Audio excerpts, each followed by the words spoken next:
Olá, seja bem-vindo. Hoje o programa Ler nas Ilhas veio à Biblioteca Nacional. Haverá sítio mais certo para ler, ter acesso a livros e incentivar a leitura e a escrita? Não, não é? Então vamos lá conhecer a biblioteca.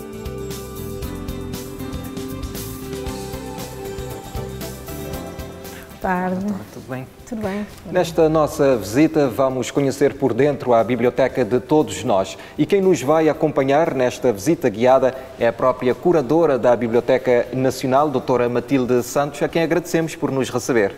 Ok, muito obrigada. Nós é que agradecemos a visita e estejam à vontade para conhecer aqui o nosso espaço.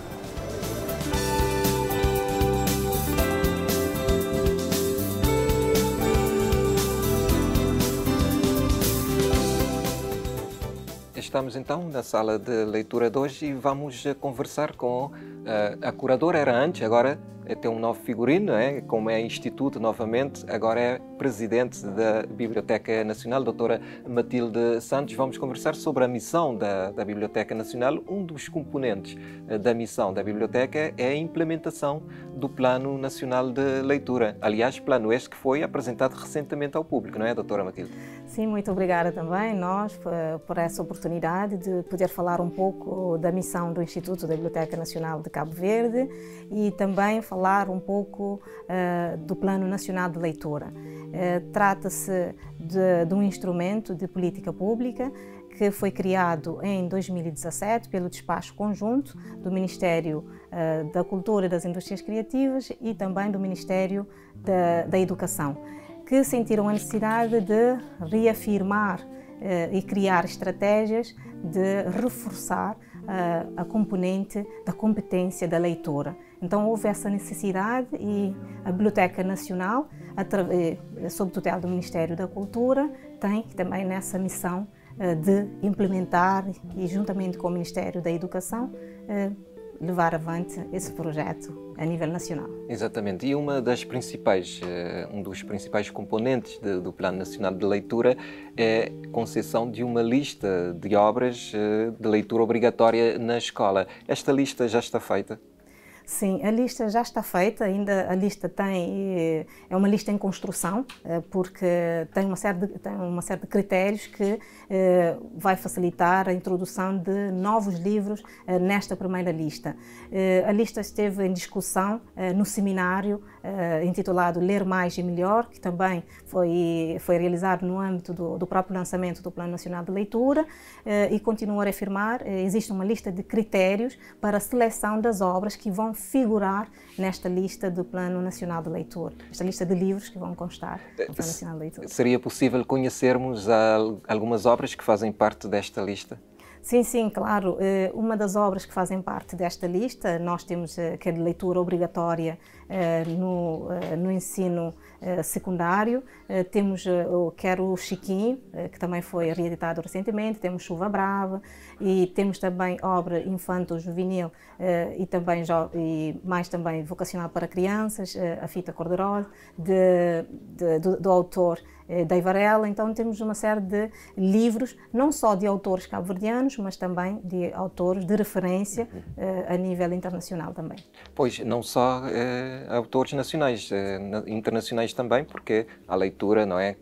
Uma pessoa tem que ter uma leitura abrangente também para poder conhecer várias realidades. E já agora, como é que se faz essa escolha, doutora? Existem critérios? Sim, existem. Os próprios critérios também estão na fase de verificação, porque a lista está em análise. Nós, no seminário, podemos discutir toda a logística e todos os critérios básicos para fazer essa seleção. Mas um dos critérios básicos para um livro constar na lista do PNL tem a ver com a sua qualidade. Depois, que critérios nós usamos para selecionar a qualidade? Tem a ver também com a própria faixa etária que depois destina aos alunos e os conteúdos em si.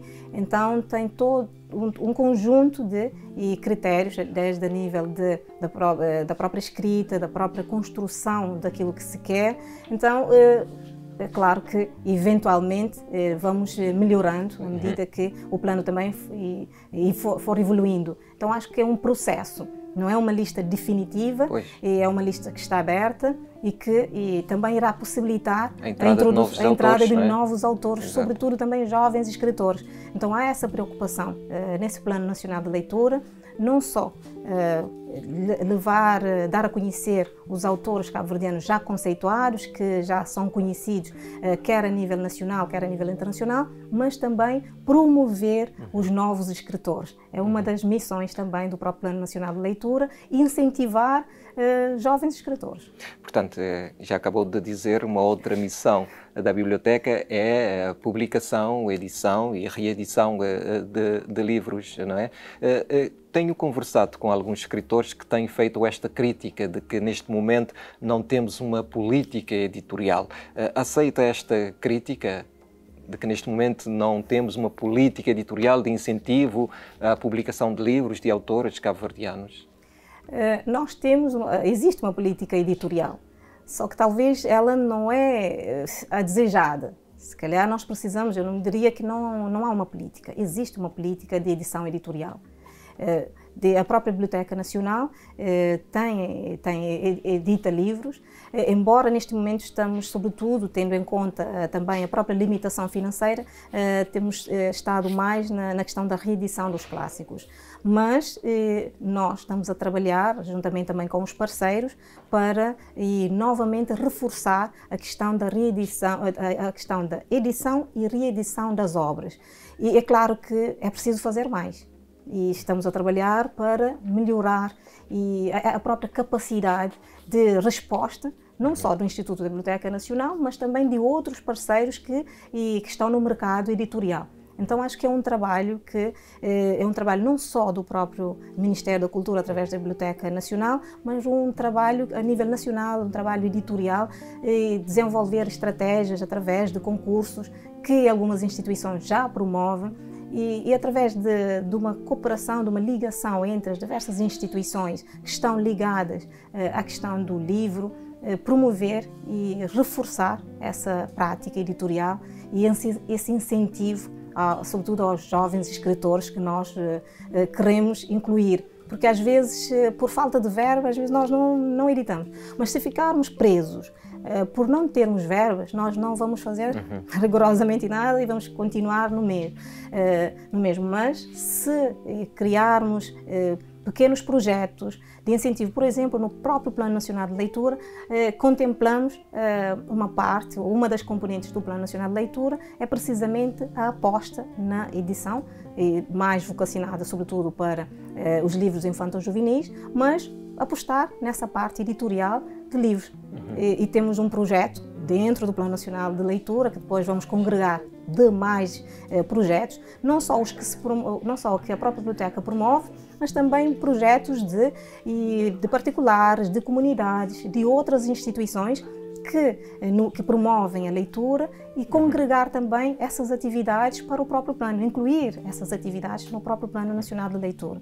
E quando digo que a aposta também do próprio plano passa pela edição de novas obras, é a preocupação, nota-se a preocupação que nós temos nesta área e a necessidade também que estamos a sentir. Mas daí dizer que não existe uma política, existe, ela precisa de ser ainda mais reforçada, sim, precisa digamos, reforçar, não é? E precisamos de congregar mais forças e sinergias para contornar essa situação. Exato. Um prémio de literatura não serviria também para incentivar a escrita, o surgimento de novos escritores? Não há neste momento, não é? Concordo, em parte. Concordo que sim, os prémios são sempre um incentivo. Já existem algumas instituições que já o fazem, prémios literários, e que às vezes anualmente ou de 2 em 2 anos, que já têm alguns prémios literários. Recentemente também já houve algumas instituições, alguns municípios também que anunciaram alguns prémios. E a própria Biblioteca Nacional também tem em curso a recuperação de alguns concursos que fazíamos aqui a nível da promoção da leitura. Então, entendemos sim que, através de prémios literários, conseguimos incentivar também o gosto pela escrita e o gosto pela leitura. Pela leitura, a começar pelos mais pequeninos, não é? Mas eu propunha que continuássemos essa conversa, já agora falando dos mais pequeninos, na sala. Acho que tem uma sala aqui, não é, dedicada aos mais novos, pode ser? Sim, com todo o gosto, porque nós também, para além da sala de leitura 2 e da sala de leitura 1, que nós destinamos a um público já mais crescido, mais a nível de jovens universitários, e temos uma sala infanto-juvenil, que também recebemos crianças e fazemos também empréstimos de livros, eles levam para casa. Então vamos lá conhecer essa sala? Convido a conhecer agora a sala infanto-juvenil.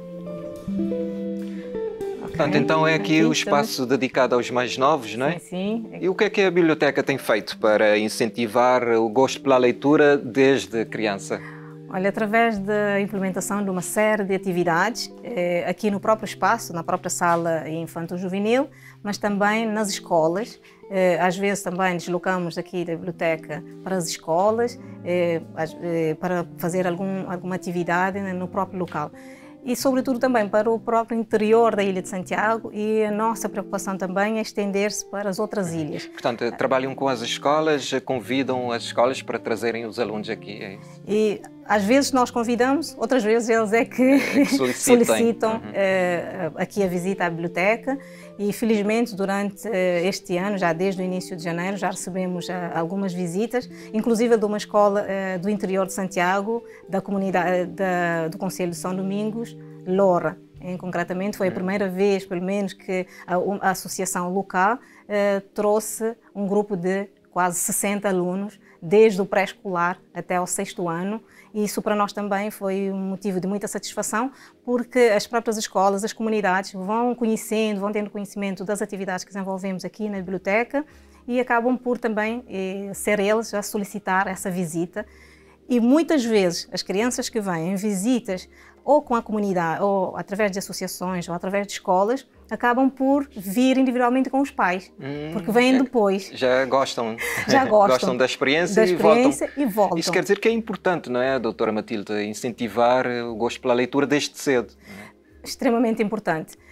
No projeto de Biblioteca de Verão, que nós fizemos no ano transato, no mês de julho, durante 5 semanas, nós tivemos aqui cerca de 60 crianças, dos 6 aos 12 anos, e grande parte dessas crianças tornaram-se frequentadoras do espaço infanto-juvenil, e para nós é um motivo de muita satisfação, porque alguns deles foi o primeiro contacto que tiveram com a biblioteca, e a partir daí desenvolveram o gosto e vêm cá, emprestam livros, levam para casa, depois devolvem, e criou-se uma relação muito próxima a partir de uma atividade que foi desenvolvida cá no verão. Então há essa necessidade, esse incentivo às crianças, porque às vezes nós dizemos as crianças não leem, mas também se não lhes derem os livros, como é que eles vão ler? Eles têm que ser incentivados também, não é? Tem que haver E falando em incentivos, sei que também a biblioteca tem oferecido livros a comunidades. Né? Quantas comunidades que a biblioteca já ofereceu livros? Olha, em cerca de 7 meses já entregamos mais de 8.000 livros e continuamos a entregar, porque a preocupação da doação de livros às comunidades e mesmo às vezes a famílias particulares que têm projetos de leitura na comunidade, também há casos desses, e que nós oferecemos os livros. Porquê? Porque é a democratização dos livros, fazer com que os livros cheguem a todas as crianças, sobretudo aqueles que de outra forma não teriam acesso aos livros. E através de parcerias, como é que nós fazemos isso? Através de parcerias também com associações e com instituições que nos oferecem livros, porque só nós, enquanto instituição pública, não temos condições financeiras para fazer esse serviço, mas com um trabalho de muita procura de parceria, nós conseguimos, felizmente, vamos receber daqui a uns dias também livros da própria Embaixada, da Embaixada do Brasil, também de Portugal virão daqui a uns meses. Estamos no processo de negociação também da própria do transporte dos livros, que é todo um processo, toda a logística assim, muito complexa, mas esta questão da oferta dos livros tem a ver sobretudo com a questão da democratização dos livros, levar os livros a todos. Democratização do acesso aos livros, ao conhecimento, à leitura. A todos, mesmo aqueles mais desfavorecidos economicamente. Exatamente. Doutora Matilde, permita-nos fazer uma pausa nesta nossa conversa para respondermos a uma curiosidade lançada no programa anterior.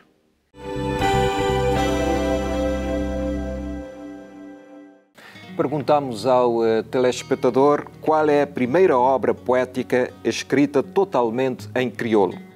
Ora, se considerarmos que as Mornas de Eugênio Tavares são poemas, então podemos apontar o livro Mornas Cantigas Crioulas, publicado em 1932.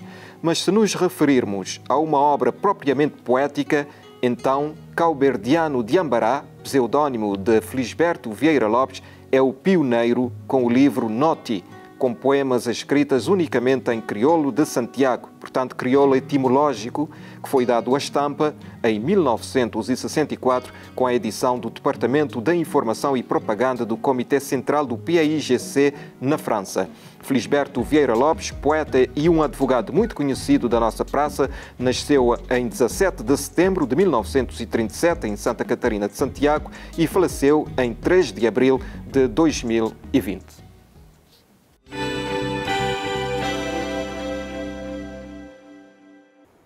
Retomamos a nossa conversa com a Presidente da Biblioteca Nacional e encontramos-nos aqui no espaço reservado ao depósito legal. Doutora, aqui nesse espaço encontramos livros já muito esgotados no mercado, não é? Sim, com certeza. Não só os que estão esgotados no mercado, mas também os que vão sendo lançados. Porque, como se diz mesmo, o depósito legal é um dever que os autores ou mesmo editoras, qualquer pessoa que esteja encarregue de publicar um livro, deve entregar 2 exemplares, conforme diz a legislação no artigo 25, número 31 de 2010, todo escritor ou mesmo editora que publicar um livro deve entregar 2 exemplares desta obra para as diferentes instituições. O Instituto da Biblioteca Nacional de Cabo Verde, o Instituto do Arquivo Nacional de Cabo Verde, também o Centro de Documentação e a Biblioteca da Assembleia Nacional e a qualquer instituição que haja o dever legal do depósito dos livros. Portanto, é de extrema importância. É de extrema importância até para os próprios autores, não é? Sobretudo. Infelizmente, alguns autores não têm essa noção da importância que tem o depósito legal, porque permite a conservação do livro, dessa memória documental, que às vezes os livros, quando são publicados, acabam por esgotar-se num determinado período de tempo, e às vezes os próprios autores não têm o livro, ou porque vão oferecendo, e depois acabam por eles próprios não terem o livro. E também uma forma de divulgar e valorizar o próprio património escrito literário que nós temos em Cabo Verde. Exatamente. Então há essa necessidade. Não só, mesmo sendo obrigatório, ainda temos uma certa resistência de alguns autores em oferecer, em doar, não é bem oferecer, porque é a obrigação legalmente. É um depósito mesmo. É um depósito, é fazer mesmo. Se calhar depósito, as próprias editoras deveriam ter este papel também de cuidar disso na altura da edição, da publicação das obras, ou não? E felizmente, a nível das editoras, a maioria das editoras já o fazem. Mas às vezes o problema que nós temos é quando os livros não são editados em Cabo Verde, porque, como devemos saber, muitas obras que são publicadas por autores cabo-verdianos, muitas delas são publicadas no estrangeiro, depois vêm cá. E às vezes não é só a responsabilidade, a questão editorial, mas do próprio autor. Também temos edições de autor. Pois. Então, nesses casos, já não... Descuida-se desse depósito legal, às vezes temos que ir atrás, correr. E porquê? Porque se o autor tiver essa consciência que estaria a preservar o seu livro, estaria a valorizá-lo e a divulgá-lo, e de forma gratuita, porque os 2 livros são mais para preservar a sua própria memória. Exatamente. Porque senão depois acabam por perder-se. E até... E cabe à biblioteca cuidar da preservação de toda a memória escrita também de Cabo Verde. Isto é também uma outra missão da própria biblioteca. Já agora, neste sentido, existem muitos livros, muitas obras, até literárias, que estão fora do país. Tem havido esta preocupação de identificar e trazer para Cabo Verde, para o acervo da biblioteca, esses livros, doutora? Sim, sendo parte da nossa missão, o identificar, localizar o património escrito literário que muitos deles se encontram às vezes fora do próprio território nacional. Tem havido essa política da procura, da identificação dessas obras para trazer para a Biblioteca Nacional através de negociações, às vezes com as famílias, porque nós temos também a questão do próprio espólio dos autores. Alguns oferecem-nos em vida, isso é uma mais-valia, e também há famílias que reconhecem essa importância da própria biblioteca, do próprio Instituto da Biblioteca Nacional em preservar a memória do escritor e o fazem com uma facilidade enorme, mas também temos resistências em algumas famílias em oferecer o espólio, em disponibilizar o espólio por exemplo, para a Biblioteca Nacional. E normalmente tem sido feito esse trabalho. E recentemente nós, por exemplo, temos o espólio de Manuel Lopes, que felizmente através da negociação, só falta uma parte final, já tem a ver com os instrumentos para vir, mas conseguimos trazer o espólio que estava em Lisboa, a família, felizmente através de uma negociação que já foi feita no período anterior, antes de eu assumir aqui a direção, conseguiu-se trazer o espólio do Manuel Lopes, entre os quais nós, por exemplo, temos o livro que é de leitura obrigatória, Chuva Brava, uma das obras dele. Portanto, e que neste momento está esgotado. Está esgotado, e quando estão esgotados ficam aqui, por exemplo, o exemplar, não é? Não estão nas prateleiras, digamos, mais expostas ao público, não é? É neste, digamos, no depósito legal que podemos encontrar essas obras, digamos, já esgotadas. Sim, as obras que se encontram no depósito legal podem ser consultadas, por exemplo. Podem ser, mas não estão muito expostas. Sim, não também estão porque também tem a questão da preservação. Por isso nós normalmente temos 2 exemplares. Um que nós disponibilizamos com regularidade ao público em geral, e o outro que nós temos aqui, sobretudo no depósito legal, para, só em casos excepcionais ou na ausência do outro, e também recorrer a esse depósito. Pois, há livros tão antigos que têm que ter algum cuidado até no manuseamento, não é? Por isso não podem estar também, digamos, muito expostos ao público. Pode dar-nos mais exemplos de obras que estão aqui no espaço legal? Já disse Chuva Brava. Já disse Chuva Brava, tem Chiquinho, também temos Contra Mar e Vento, e Contra Mar e Vento também que se encontra esgotado, que é de Teixeira de Sousa, e também é de leitura obrigatória no ensino secundário, e nós estamos a trabalhar em parceria com também a Casa das Bandeiras para a reedição de Contra Mar e Vento, e para breve nós teremos quer a reedição de Chuva Brava, quer também a reedição de Contra Mar e Vento. Vão reeditar Chuva Brava outra vez? Para breve, porque está esgotado neste momento, e temos muitas solicitações das escolas a pressionar-nos. E é um livro que está no Plano Nacional de Leitura, não é? Tem que ser reeditado.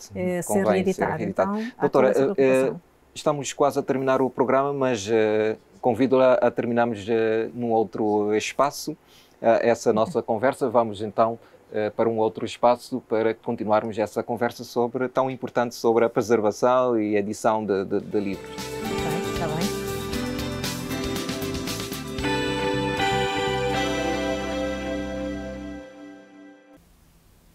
Doutora, sei que uma das prioridades da sua gestão é também implementar a Biblioteca Digital. Como é que está o site, o portal da Biblioteca Nacional? Em que pé está? Está para muito breve. Iremos falar do lançamento do portal do Instituto da Biblioteca Nacional, e com ele nós teremos também uma componente que é a Biblioteca Digital, e está em curso neste momento a digitalização de várias obras que se encontram esgotadas no mercado, e também em negociação com os autores para a questão dos direitos autorais para a disponibilização. Mas felizmente estamos quase a terminar esse processo, e em breve já falaremos do portal como uma realidade, o portal do Instituto da Biblioteca como uma realidade. E nós também estamos a terminar este nosso programa, mas não sem antes nos deixar uma sugestão de leitura. E é com muito gosto que sugiro o livro Famintos, de Luís Romano, um autor clássico da literatura cabo-verdiana, e votos de uma boa leitura que retrata, e de que maneira, um dos momentos mais marcantes da história de Cabo Verde. Então, votos de boa leitura deste clássico da literatura cabo-verdiana. Luís Romano Famintos. E nós também estamos a terminar este programa. Agradecer a atenção dos telespectadores e também agradecer a si pela sua disponibilidade. E voltamos a ver-nos daqui a 15 dias.